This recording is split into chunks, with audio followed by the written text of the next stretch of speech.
Hi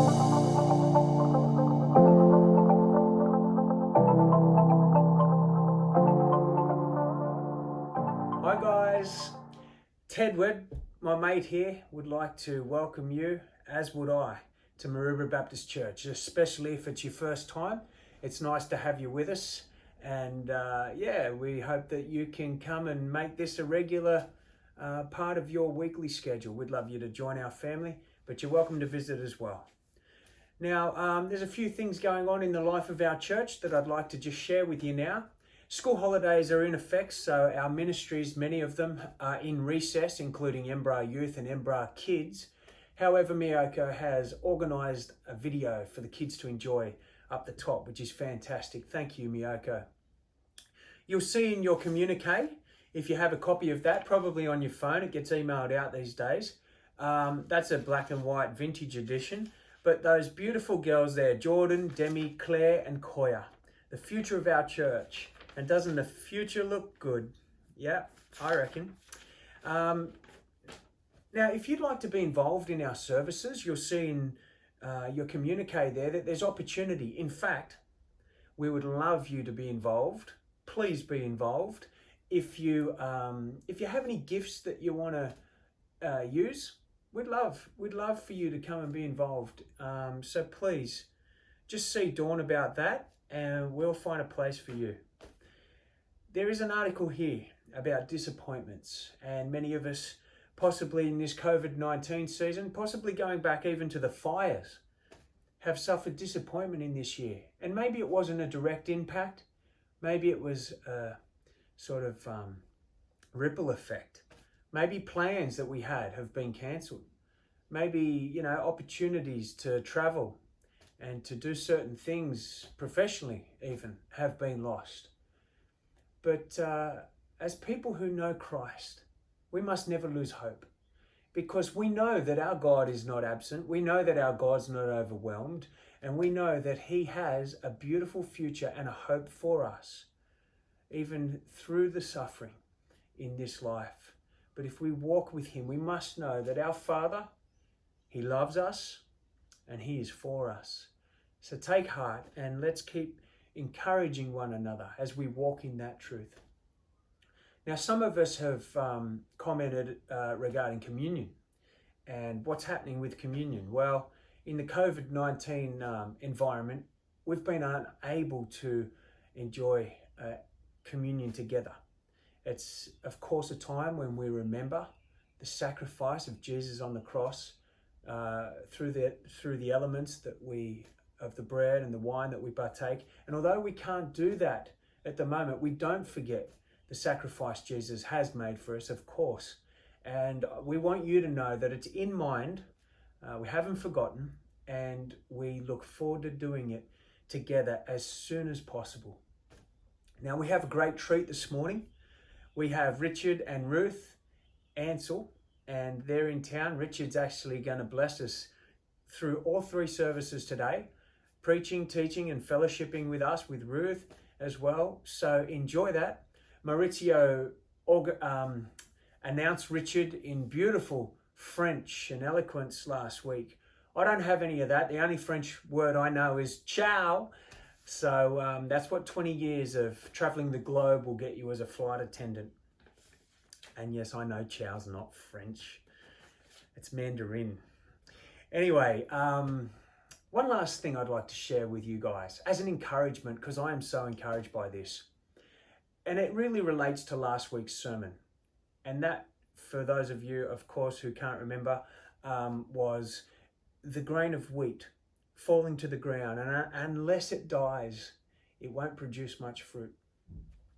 Now, we know that that grain of wheat is Christ, but we saw that it can be an analogy for us as well. And I want to share with you the exciting news that my home group has just died. Isn't that awesome? I have been sharing with my young adults group for a couple of months now the need for us to step up as leaders and multiply the group, because we're at capacity. We were 10 people and, possibly 12 on a big night. Now, there's no room for growth when you're 10 or 12, because how many can you fit in your house? But more so, how many can engage in conversation?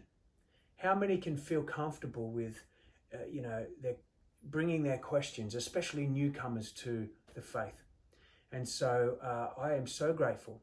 Nick has decided to lead a new group at the beginning of next term. And over the last 3 weeks or so, I've called our people to make a decision prayerfully, where you're led, to commit to one of the groups. No hopping, commit, and grow those relationships intimately. So now we've got 2 groups of 5 people, which is beautiful, because you know what? We've got so much room to invite others. So if you're looking for a home group, by all means, come and see me, come and see Nick. But there's room now, and there's multiplication. And I'm so excited because, as I said to the group, who are the emerging leaders and young leaders of the youth and so on, I said, guys, what point is there having 8 leaders sitting in one room? Let's multiply. Let's go out and let's raise up new leaders. So I'm so excited. My group's dead. But you know what? The fruit of that is that there's now 2 groups. And I don't want it to be more than 2 years before there's 4 groups and 8 groups, and so on. I'm not that good at maths. You'll have to see, Trevor, what happens after 8. So, look, welcome to Maroubra Baptist Church.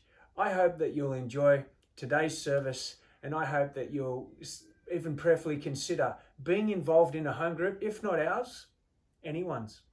See Dawn.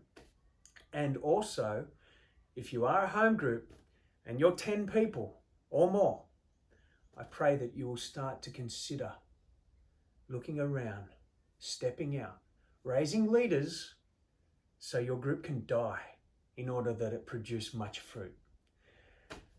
Not easy, but fruitful. Okay, guys, well, enjoy the service and ciao, madame. Okay. I'm going to sit down. This is being recorded so that anyone who's interested can find out something very interesting that happened during the COVID crisis. Is this going to go on? Doesn't see it could work this morning. Our techies are coming forward now. Getting closer. Warmer, warmer, warmer. Hot. Uh-oh. What did you do, Richard? I don't know what I did. Must have run the battery. Changing the batteries. Okay.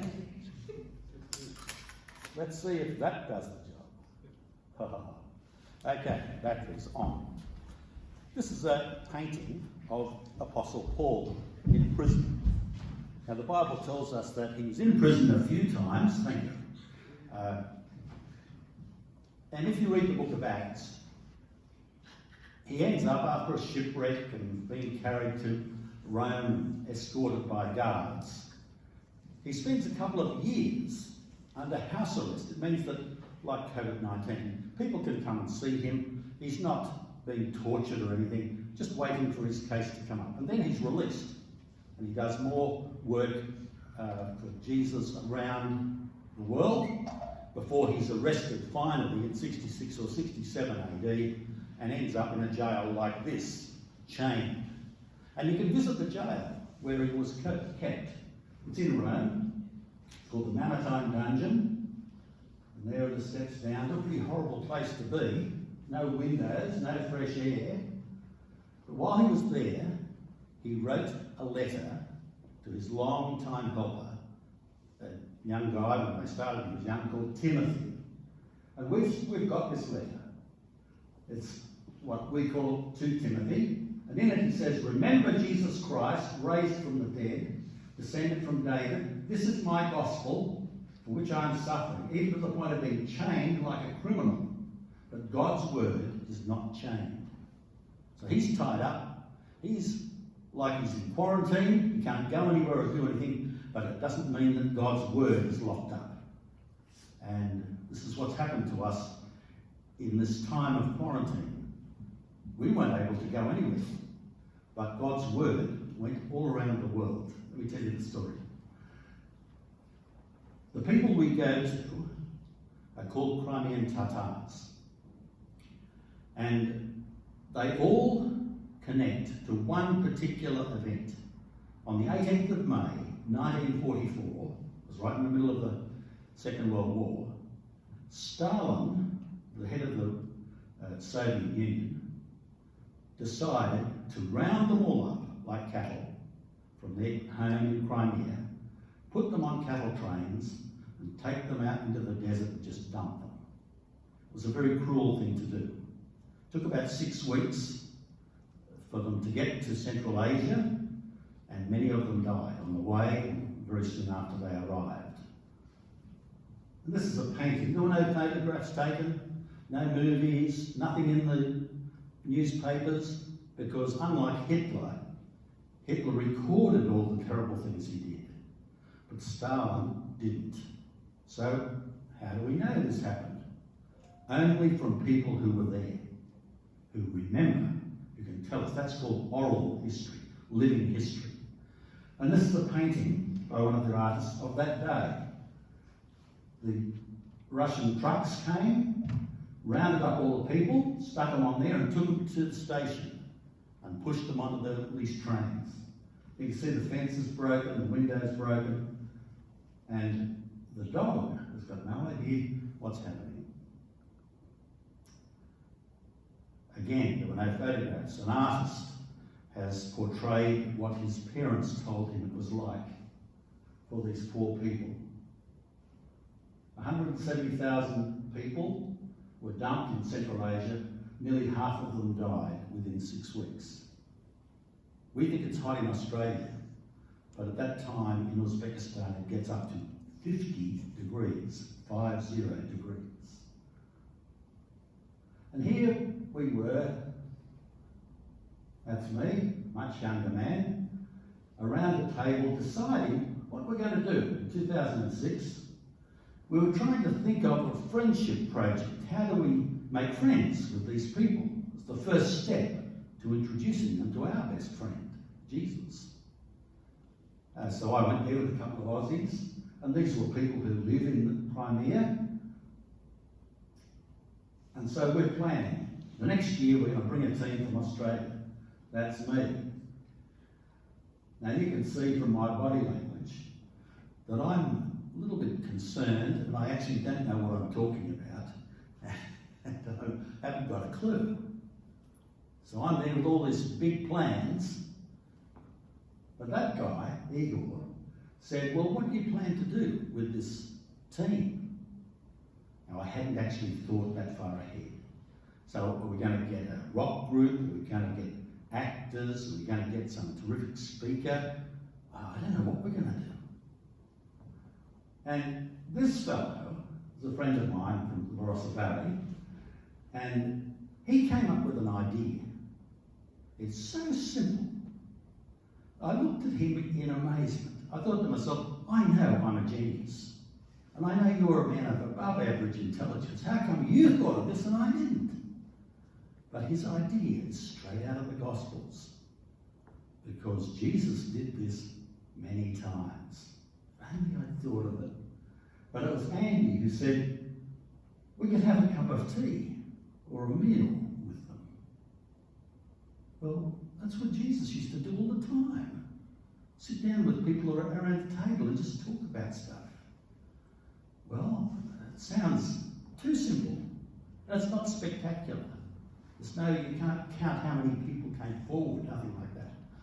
And it's about hospitality. Hospitality, that was in the reading. Now, the word hospitality in Greek is philoxenia. Philo means love of, like philosophy, love of wisdom, philanthropy, love of mankind. Xen is from the Greek word for stranger or foreigner. So philoxenia, hospitality, is love of strangers. Love of strangers. The opposite, see the Xen there, in xenophobia is fear or hatred of strangers. Now, we see that on our television sets every day in Australia.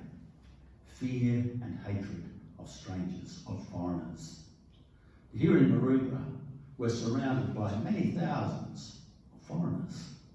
You can hear their languages down at Pacific Square. Do we fear and hate them? Or do we love them? The Bible says, do not forget to entertain strangers, that is, show hospitality. By so doing, some people have entertained angels without knowing it. Now, when my friends said we'd have a cup of tea or a meal with them, I thought, oh, that means we have to invite them to our house. What I didn't realise was that these people all love being hospitable. They all love inviting people to their house. So we have a cup of tea or a meal in their house. And we have had many meals. Look at this. All this stuff, this food that they produce for us is the very best that they can afford. In fact, sometimes they can't afford it. I'd say they're going to debt. On one occasion, I saw a table with all this wonderful food, and I said to the lady of the house, I think you might be confusing Ruth and me with the King and Queen of England. But they love being hospitable. And here we are from Australia. They think we're like from Mars. And so it's a great honour. In one house we went to in the back blocks of Uzbekistan, they actually got out a red carpet that they reserved for weddings and rolled it out for us to come in the door. Wow. They love us. And then I could hear them Skyping to their neighbours. So we had the Australians came to our house. No, they didn't come to your house, did they? So hospitality has been a key for us in making friends with them. Now, what happens on the 18th of May every year is the Crimean Tatars have Memory Day. It's the day, it's like Anzac Day. We remember all our soldiers that died. We remember them all on the one day. But this happened to them all on a particular day, the 18th of May. So they call it Memory Day. After communism fell in the late 90s, in the early 90s, many of these people came back from Uzbekistan to Crimea. Now, someone else was living in their house. They had the deeds of the house. They owned the house, but they couldn't live in it. Where would they live? They lived in a park. They got some sheets of tin, and they made a little shelter. And so you can see they made a little hut. They got some money, they bought a few bricks. They made a little hut. And then they made on public land. And then the police came and bulldozed these little huts. And the next day they started building them again, because they had come home to their homeland. Everybody hated them. I couldn't figure this out. What's wrong with these people? Everyone says, oh, they've got the third eye in the middle of their head. They'll cut your throat. They're thieves. They're criminals. Have nothing to do with them. Well, I didn't know that. They looked all right to me.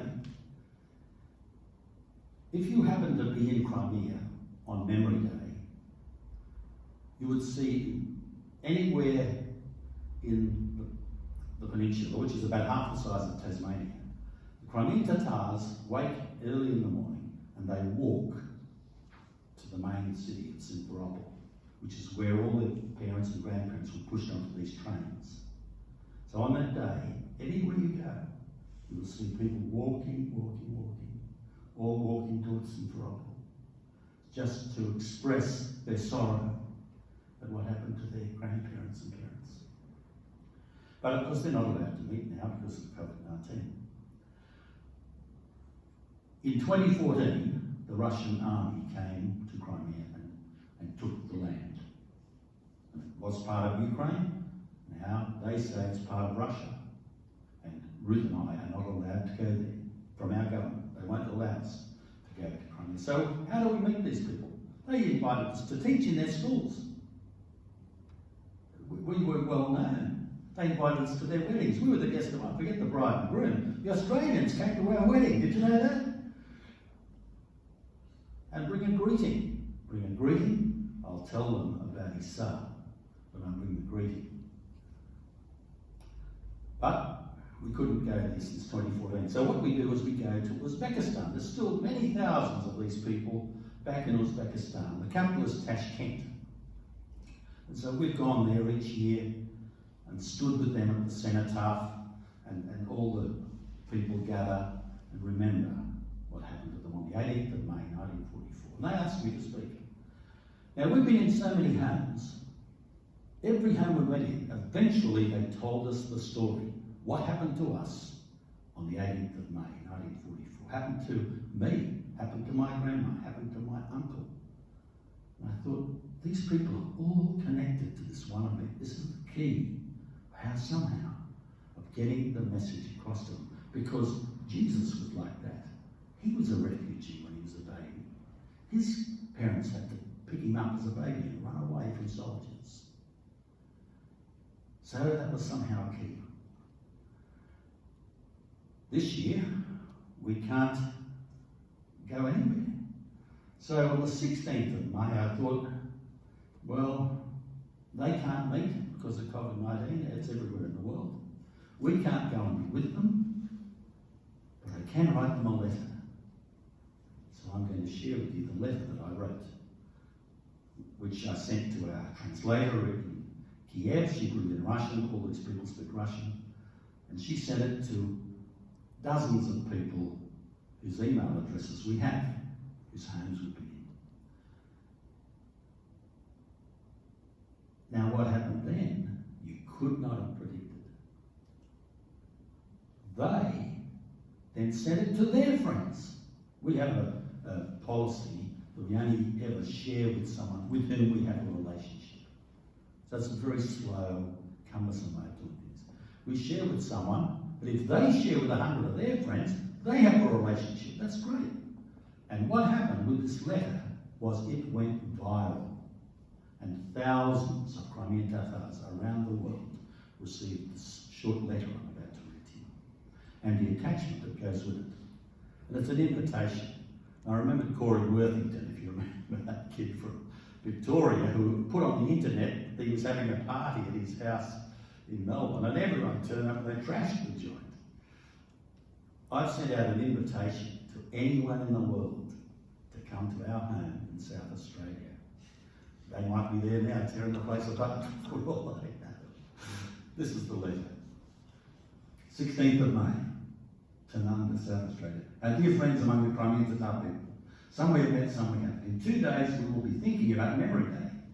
Ruth and I had our flights booked to be in Tashkent, but the coronavirus has prevented us from travelling. We are still unable to travel to Crimea because of our government policy. I was invited to speak at Memory Day in Tashkent in 2012. Here is the speech that I made, okay? When I heard them tell their stories, every house we went in, they told us the story. It was always the same, but different, of what happened to their family. And some of them said, write it down, tell the world about us. And so in 2010, I wrote down all the stories they've been told and put them in a book, and it was really the first book that told their story, and they love it. It also tells the story of another refugee called Isa in their language. My name is, this was the speech I made in 2012 in Tashkent. It was in Russian. My name is Richard Ansoul and I'm from Australia. It must seem very strange to you to see me at the Crimean Tatar Memory Day. It also seems very strange to me.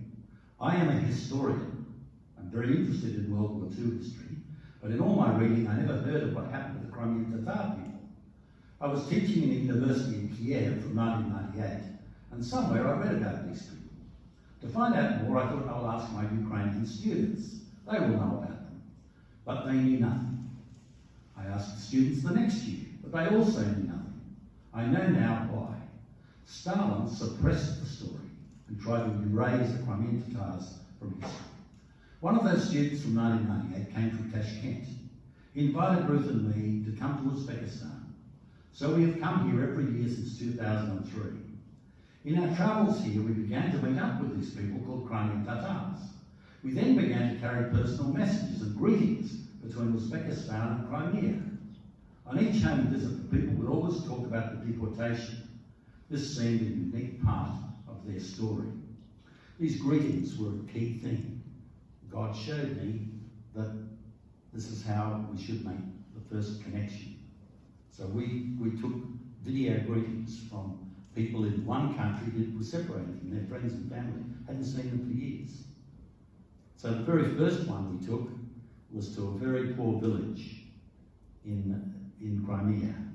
And we knocked on the door, an old lady about this high came and answered the door. She had been taken as a 6-year-old on the 18th of May 1944. She'd never seen a train before. And in the darkness, all the people milling around, she remembers her mother took a sheet, a bed sheet, and tied it around the children so they wouldn't be lost. What a memory. And she heard the puffing and whistle of the train. It was very frightening to a 6-year-old, and they were herded on. So, here we had come from Australia, with a greeting from her friend way up in Uzbekistan, where she'd been most of her life. We opened the computer, showed it, so we are from Australia. Oh, wow. All the way to my house. Yeah. And we bring a greeting from your friend Olga. Remember Olga? She sees Olga on the machine. We press the button, and she can hear Olga speaking to her. And she spoke to the laptop, and she said, Olga, Olga, come into my home. So we took Olga into her home. Now, they're very hospitable, and they got whatever they could to share with us. And I thought, oh, we'll be here for half an hour, and then we'll shoot off. There's a couple more visits we can make. Wrong.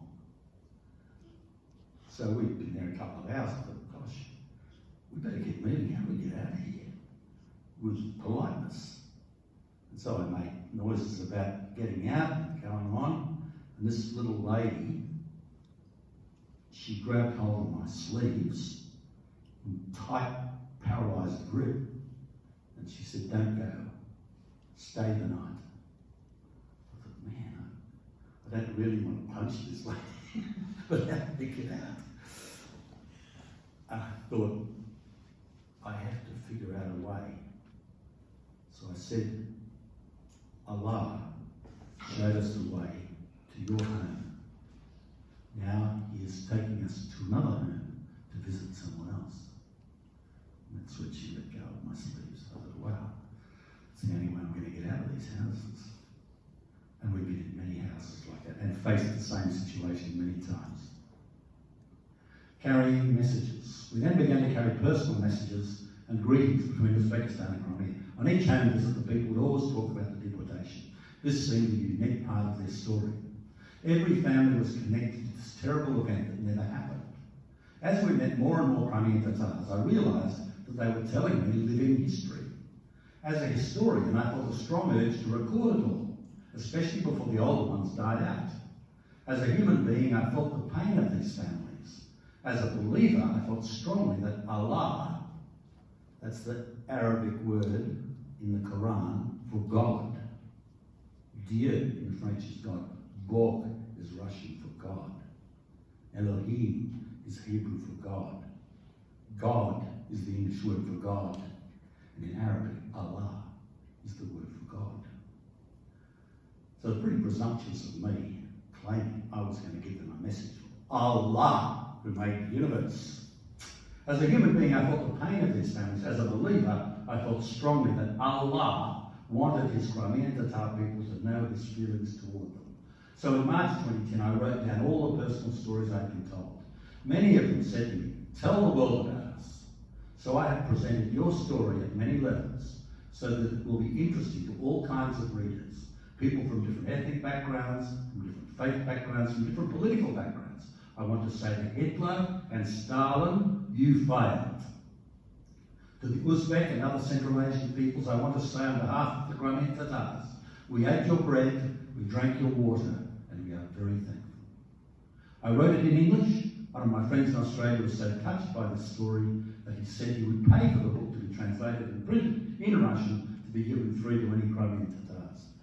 That fellow is just a working man from South Australia, and he's been putting his hand in his pocket every year since then, we've printed this over and over, and it's gone into other languages. And he's thrilled to be drawn into this unique outreach. To the Crimean Tatars, who have lived through a horrible ordeal and suffered unspeakable losses, but who have survived and thrived, I want to remind you that your Creator has been guiding, protecting, and watching over you. This is why I have coined a new phrase, God's precious Crimean Tatars. Allah wants you to know, you are my precious Crimean Tatars. Now, I can't describe to you the effect these words had on people who have been pushed down, demonised, vilified, to hear from someone from Australia who's come in the name of Isa and say, God wants you to know,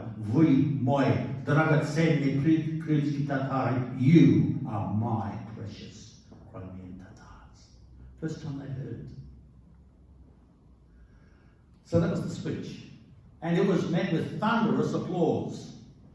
They were on their feet to hear this wonderful message. So simple. Since making, this is back to the letter I wrote in May. Since making this speech, this little history book has been translated into Turkish and Uzbek as well as Russian and shared with many of our people. Now that's a funny way to talk. Many of our people. Reading that, you'd think, oh, this bloke must be a Crimean Tatar. He's one of us. Well, in one sense, no. My blood is different, but the same. Apostle Paul said to the Jews, I became a Jew that I might win the Jews. To the Gentiles, I became a Gentile that I might win the Gentiles. If he was here, he'd say, to the Crimean Tatars, I became a Crimean Tatar that I might win the Crimean Tatars. Yes, Ruth and I have become Crimean Tatars. Claire, our daughter, who some of you know, has been with us on one occasion. They love her. She has become a Crimean Tatar. So they know we identify with them. We see things from their point of view. The Crimean Tatar people are very hospitable. Ruth and I and our translators have been your guests in many homes in Crimea and Uzbekistan. It has been embarrassing to us that we cannot return your hospitality. So for many years we have shown extravagant hospitality to strangers we have met just as you showed to us. Today, Ruth and I invite you to our home in Australia because we are all in lockdown. It is just a virtual invitation. But I can tell you, I'm sure, that when things return to some kind of normality, there will be people who come to our door who say, I got your invitation. I found my way to your house. And what will I say? How lovely to see you. Come in, friend. Come in, brother. Come in, sister. The attachment shows you where we live, and maybe one day you will come to visit us in Australia. I also conclude with a much more important invitation. It comes from the lips of Isa al-Masih himself. This is the name of a person. It's mentioned in the Quran 70 times, always with reverence and respect. Isa al-Masih. In Hebrew, his name is Yeshua al-Mashiach. Jesus, I mentioned his name before. Jesus. We know him as Jesus. Isa al-Masih is the Arabic for Jesus, the Messiah. With our apologies for missing memory day, they loved you all, Ruth and Richard Ansoul. And this is the attachment. These are the pictures. There's very little to connect Australia and Crimea, but this is the connection. You know Fort Denison, and it was built in the 1850s during the Crimean War, which I defy any historian to explain what that was about. But the Russians were the enemies of the British. And so in Sydney, they thought the Russian Navy was going to come and attack Sydney. So they built this fort to keep the Russian Navy out, and it has been very successful. They love our animals. Lorikeets are noisy but beautiful. Our translators, this was one of my students from Kiev. Oh yeah, she's a brilliant linguist. She's fearless. She's been picked up by the cops once or twice and interrogated. What we do is dangerous. God has spared us. God has kept us. But it's like flipping a coin. Still the same chance of getting heads or tails. Every time we go, there's a chance we could get arrested. Something bad would happen to these people. I think that they would just kick Ruth and me out of their country. If they caught these people, they would pay dearly by going to jail. This is Olya and her husband Sasha and their darling little girl Anna. Our street in Tanunda, South Australia, unfortunately, this was on bin night. So the lovely photograph's a bit spoiled. This is our home. So it's unusual for them because they all live in these Soviet brutalist apartments, 12 stories, horrible, smell awful, dreadful. So they think we're millionaires. Oh, he's got his own car. Yeah, they can't see the bin on the side to us. This is the door, this is the path to the front door, a little bit overgrown. Our doorbell is a Swiss cowbell. The sign says in Spanish, welcome. Our house is your house. Bienvenidos. Mi casa es su casa. That's hospitality. And we meant it. Come in. The first painting you see, in all our travels, we've met some of the painters. They're like Monet, Picasso. They're wonderful painters. We've bought original paintings. The paintings in our house are worth more than the house. The first painting you see is by Chisholm. This is like Jerusalem to them, by Ramiz Netolkin. They know these names. By Chisholm in Spring, a gift from Ceylon, Tashkent. By Chisholm by Moonlight, by Ceylon. And if you visit us in South Australia, you'll see these pictures on the wall too. Fruit bowl by Kerem Skibid, a gift. This bowl was given to us by the foreign minister of their parliament when they were allowed to have them.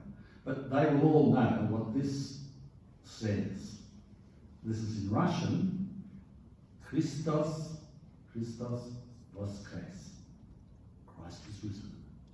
It's the Easter greeting in the Russian church. On Easter Sunday, the man at the front says, Christos voskres. And all the people say, Verisi voskres. He is truly risen. They do this 3 times. So they will know that I believe Christos voskres. Christ is risen. And the bowl with the fruit out of it, that's a traditional design. This is the bowl they presented to us last year at the Crimean Tatar Culture Centre in Tashkent. We went to the Saturday school where the children learned their own language, Crimean Tatar language. And we thought there'd be 15 kids there. There were, but their parents and grandparents were there too. They all wanted to meet us. And there was a lady there who starred in one of their films who's an opera singer. And she told us that her mother was taken in the deportation. And her mother kept saying to her, God will send someone to us to help us. And they looked at me. What am I? But I just heard what God said to me. And I did it. I reached out to these people. Did it because I was told to.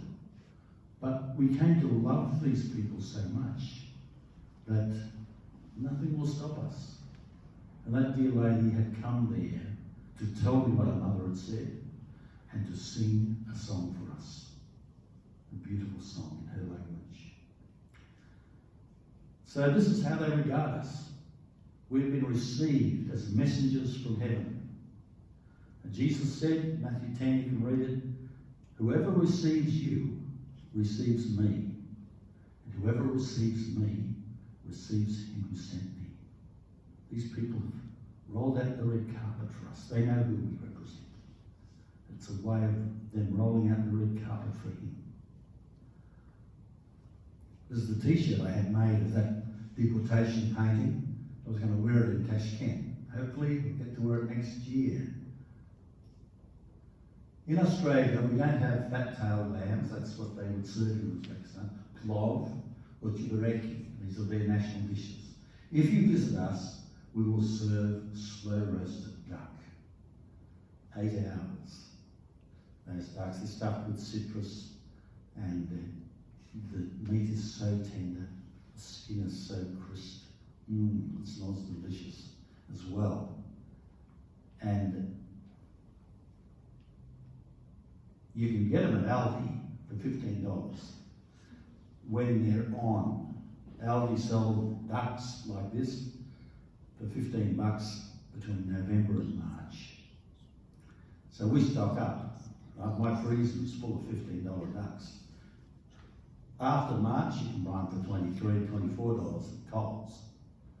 But if you're going to offer hospitality and offer someone a duck fest, who cares what it costs?